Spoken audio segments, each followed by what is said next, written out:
বন্দে পুরুষোত্তমম পরম প্রেমময় শ্রী শ্রী ঠাকুর অনুকূল চন্দ্রের চরণে আমার শতকোটি প্রণাম।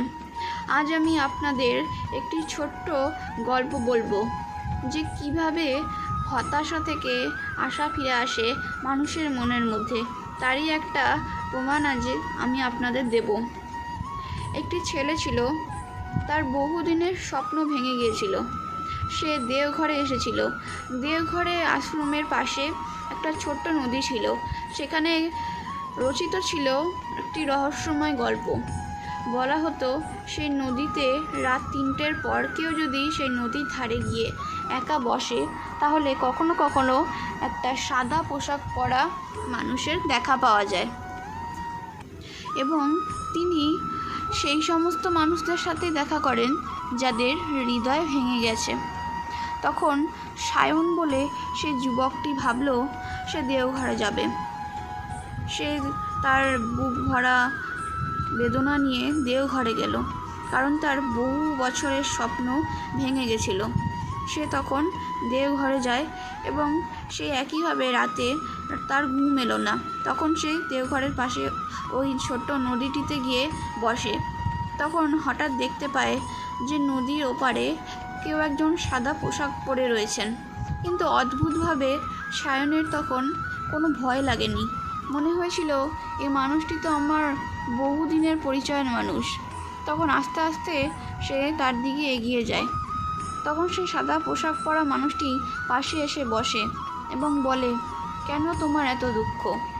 তখন সায়ন উত্তরে বলে, আমার বহু বছরের স্বপ্ন ভেঙে গেছে। আমি জীবনের আশা হারিয়ে ফেলেছি। আমি আর বেঁচে থাকতে চাই না। তখন সেই সাদা পোশাক পরা লোকটি মৃদু হাসলেন এবং নদীর দিকে তাকিয়ে বললেন, এই একই নদীর জল কি কখনো একই জায়গায় থাকে? উত্তরে সায়ন বলল, না। তখন লোকটি বললেন, তাহলে তুমি কেন থেমে যাচ্ছ?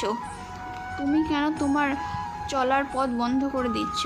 যদি নদীর মতো এগিয়ে যেতে পারো তাহলে তো নতুন আশীর্বাদগুলো তোমাকে পেতে পারে। এভাবে সে সায়নকে বলল যে যখন আমাদের জীবনে গভীর হতাশা আসে তখন কোনো না কোনোভাবে আমাদেরকে নদীর মতন এগিয়ে চলতে হয়। কারণ নতুনভাবে যখন আমরা এগিয়ে চলতে শুরু করি তখন নতুন নতুন আশীর্বাদগুলো আমাদের জীবনে থাকে। একই জায়গায় আমাদের থেমে থাকতে নেই। তখন সায়নের মনটা আস্তে আস্তে হালকা হতে লাগলো। অনেক দিনের চাপা কষ্ট আস্তে আস্তে নেমে যেতে লাগলো। চারিদিকে খুব সুন্দর পরিবেশ, চারিদিক থেকে খুব সুন্দর পরিবেশ রয়েছে এবং চারিদিকে প্রতিধ্বনিত হচ্ছে একটি নাম, জয় গুরু জয় গুরু। চারিদিকে এটিই প্রতিধ্বনিত হচ্ছে।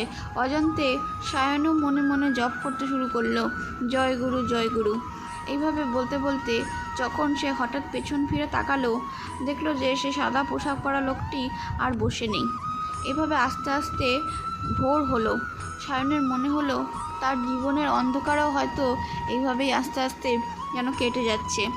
তখন সায়ন গেল দেওঘরে আশ্রমে এবং বড় মায়ের কাছে গিয়ে বসলো। তখন বড় মা তাকে জিজ্ঞাসা করলো, কী রে, রাতে তোর দেখা হয়েছিল? তখন সায়ন তো অবাক হয়ে যায় এবং সায়ন বলে, মা, কে ছিল সে? তখন বড় মা হাসলেন এবং বললেন, যখন মানুষের জীবনে আশার আলো থাকে না তখন তিনিই আমাদের জীবনে আশার আলোর দিশারি হয়ে আমাদের জীবনে আসেন এবং তিনি আমাদের শেখান এইভাবে নদীর মতো আমাদেরকে বয়ে যেতে হবে, থেমে যেতে নেই। জীবন থেমে থাকার জন্য নয়, এগিয়ে চলার জন্য। তখন চারিদিকে আবারও জয় গুরু ধ্বনি প্রতিধ্বনিত হতে লাগলো। তাই এই গল্পটি থেকে আমরা কি শিখলাম? যখন আমাদের জীবনে গভীর হতাশা আসে তখন আমাদেরকে ঠাকুরের কথা মতো চলতে হয়, নদীর মতো। কোনো জায়গায় থেমে পড়তে নেই। এইভাবেই চলতে চলতে আলোর সন্ধান ঠিকই পাওয়া যায়। তো আপনারাও জীবনে যখনই কোনো বিপদে পড়বেন, যখন মনে হবে জীবনে কোথাও আলো দেখা যাচ্ছে না, চারিদিকে শুধু অন্ধকার আর অন্ধকার, তখন ঠাকুরকে ডাকবেন। দেখবেন ঠাকুরই আমাদের সমস্ত অন্ধকারের মধ্যে থেকে আলো দেখাবে। ঠাকুরই আমাদেরকে এগিয়ে চলার পথ দেখাবে। কারণ যখন আমরা ভাবি এখানেই আমাদের সমস্ত কিছু শেষ, ঠিক শেষ সেখান থেকেই তিনি নতুন পথ আমাদের জন্য তৈরি করেন। কারণ সব কিছু যদি আমাদের শেষ না হয়ে যায়, আমরা যদি সব কিছু হারিয়ে না ফেলি, ততক্ষণ তো আমরা তার হয়ে উঠতে পারি না। তিনি বোঝান যে তোমার জীবন থেকে যদি কিছু হারিয়ে যায়, সেটাই কিন্তু পরম সত্য নয়। এখনও হয়তো অনেক কিছু পাওয়ার বাকি আছে। কোনো সময় বিপদ আসা ভালো, কারণ এই বিপদের সময় আমরা বুঝতে পারি যে আমরা ঠাকুরকে কতটা বিশ্বাস করি, কতটা ভালোবাসি, কতটা তার হয়ে উঠতে পেরেছি, তা কিন্তু এই বিপদের সময়ই বোঝা যায়। যখন আমাদের জীবনে চারিদিক থেকে অন্ধকারে ভরে যায়, আমাদের মনে হয় আমাদের জীবনে আর কোনো বেঁচে থাকার আশা নেই, সমস্ত আলো নিভে যায়, তখন ঠিক ঠাকুর আমাদের জীবনে আলোর প্রদীপটি জ্বেলে দেন। কিন্তু আমাদেরকে তার হয়ে উঠতে হবে, তার কাজ করতে হবে, তার কথা মতো চলতে হবে, না হলে আমরা তার দয়া পেতে পারবো না। ঠাকুর তো সবসময় বলেছে, করো হও পাও। তাই ঠাকুরের পথে চলো, ঠাকুরের কাজ করো, নিজের সমস্যা নিয়ে আর ভেবো না, ঠাকুরকে নিয়ে ভাবো, ঠাকুর ভাববে তোমাকে নিয়ে। এইভাবে ঠাকুরের হয়ে চলো, দেখবে আস্তে আস্তে সমস্ত কিছুই ভালো হয়ে যাবে। এভাবেই আমি আমার এই ভিডিওটি শেষ করলাম। এই গল্পটি আপনাদের কেমন লাগলো অবশ্যই জানাবেন। জয় গুরু।